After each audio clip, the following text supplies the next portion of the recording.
ねえ、私は君をどうすればいいの？の方が柔らかいわよね。どう？私の勝ちね。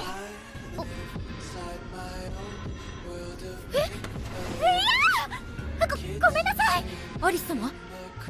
So, hello everyone, how are you? I hope you guys are all fine.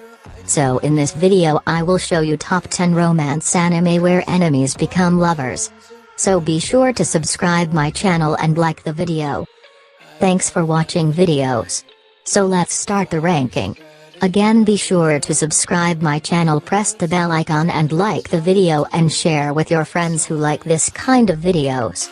And also comment which type of anime video you want to watch next. Now on I will try to upload 2 videos in a week. Finally, let's start. In number 10. Lord Marksman and Vanitas. In a fantasy version of Europe, a war between enemy countries is brewing. One of these countries, Zgtad, has its 7 regions ruled by war maidens, known as Vanitas.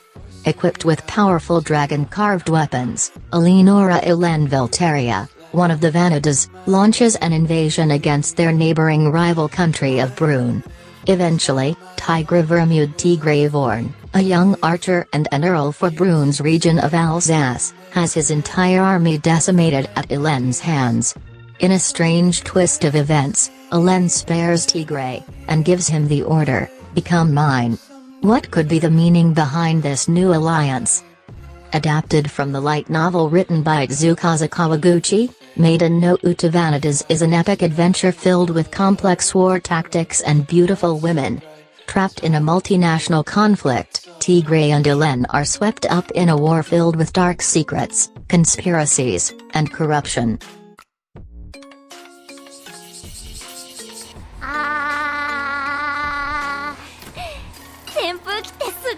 Number 9. Yusibu. Dreaming of becoming a hero and vanquishing the Demon King, Raoul Chaser enters the hero training program in pursuit of his ambition.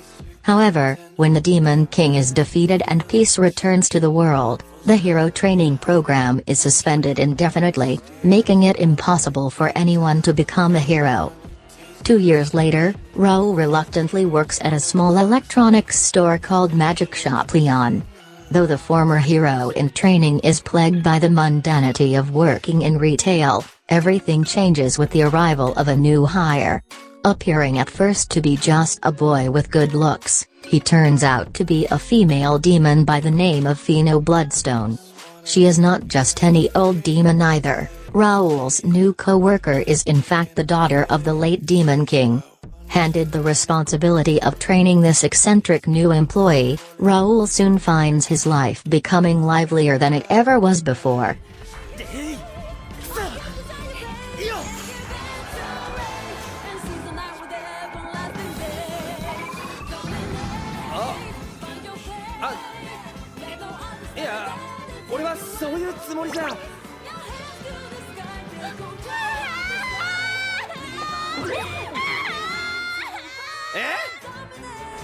Number 8.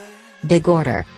10 years ago, a fairy by the name of Daisy appeared and asked the child Eiji Hashimiya what his one and only wish was. Although his wish remains a mystery, the consequences were catastrophic. In an event called the Great Destruction, the world started to fall apart as everything collapsed and countless people died. Now, Eiji is a high school student whose only concern is his sick sister. He does not remember what he wished for, all that he remembers is that his wish caused the Great Destruction. In the years since that event, thousands of other people have also received abilities to make their heart's desire come true. These people called orders are believed to be evil and are hated by the general public. However, some of these orders are after Eiji's life in vengeance for those that he killed. Will Eiji be able to survive the numerous assassination attempts?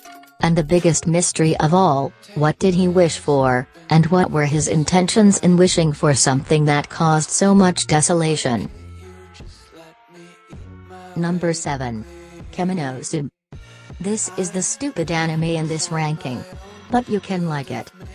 creatures known as Shokugeki have been secretly living alongside humans for hundreds of years. Though they may look like humans, Shokugeki are able to transform into uncontrollable beasts with gigantic claws and consume humans to survive. The equally secretive Kaifukun dojo specializes in killing Shokugeki by cutting off their arms, and is the only force preventing unchecked Shokugeki domination. Toshihiko Momoda, the son of the leader of the Kaifukun, is instantly charmed by a mysterious woman named Yuka Kamitsuki. Their relationship is complicated, however, because unbeknownst to them both, Yuka is a Shokugeki and Toshihiko is sworn to kill her. Meanwhile, the Kaifukun is having a crisis of confidence as Toshihiko's brother Kazuma pushes against tradition and tries to modernize the Kaifukun. As emotions are strained and the secrets of both the past and present are revealed, who will live, and who will be enemy and hero? 15 years have passed since the war between humans and demons began. Dissatisfied with their slow advance into the demon realm, the hero abandons his companions to quickly forge ahead towards the Demon Queen's castle. Upon his arrival at the royal abode, the hero makes a startling discovery. Not only is the Demon Queen a woman of unparalleled beauty, but she also seeks the hero's help. Confused by this unexpected turn of events, the hero refuses to ally himself with his enemy, claiming that the war the demons have waged is tearing the southern nations apart. However, the Demon Queen rebuts, arguing that the war has not only united humanity but has also brought them wealth and prosperity, providing evidence to support her claims. Furthermore, she explains that if the war were to end, the supplies sent by the central nations in aid to the southern nations would cease, leaving hundreds of thousands to starve. Fortunately, she offers the hero a way to end the war while bringing hope not only to the southern nations, but also to the rest of the world, though she will need his assistance to make this a reality. Finally convinced, the hero agrees to join his now former enemy in her quest. Vowing to stay together through sickness and health, they set off for the human world. Number 5. Fox Spirit Matchmaker. True love never dies, even when it is between a human and a near-immortal yokai. Thankfully, Fox Spirit yokai have discovered a solution which allows a human to be reincarnated, and with the services of a Fox Spirit Matchmaker, eventually recall memories of their past life, so they can begin anew with their beloved yokai. Enter Yusibu, a powerful human Taoist who desires freedom from the ruling Yichi-Dao League, and Tushan Susu, a small and innocent fox spirit who dreams of becoming a renowned matchmaker, despite her reputation as a colossal screw-up. After Susu literally falls through the roof and into his life, Yusibu gets dragged into helping her bring together two separated lovers, Prince Fan Yunf and his reincarnated lover, Li Zuyang. However, not everyone wants them to be reunited, including Zuyang herself. Thrown together by fate, Yusibu and Susu will discover who they truly are. And who they used to be. Number 4. Masamune Kun's Revenge. When Masamune Makabe was a child, he was rejected by a rich, beautiful girl named Aki Atagaki, who gave him the nickname Piggy for being overweight. Devastated, Masamune put great effort into working out to improve his appearance.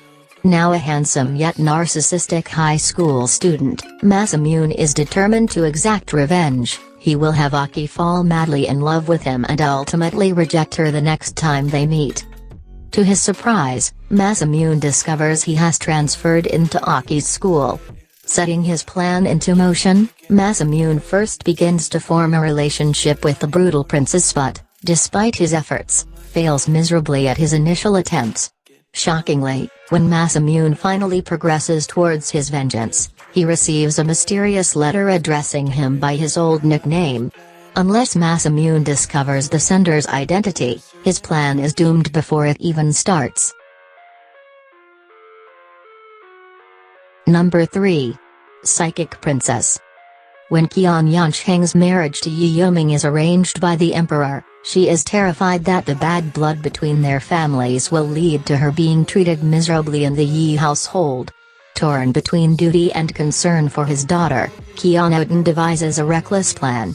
He summons his firstborn daughter, her existence unknown to all but his own family, to be the stand-in for her younger sister. Due to her unusual powers, Kemonozume was exiled by her family when she was a child. Deprived of filial affection, she made a life of her own amid the wilderness on Mount Lingyun. However, everything begins to change when she marries Yusibu in her sister's stead. Harboring immense contempt for the family of Keon, Yusibu refuses to acknowledge Kemonozume as his wife and treats her coldly, going so far as to banish her from his palace grounds. But he can only resist her childlike charm and boldness for so long.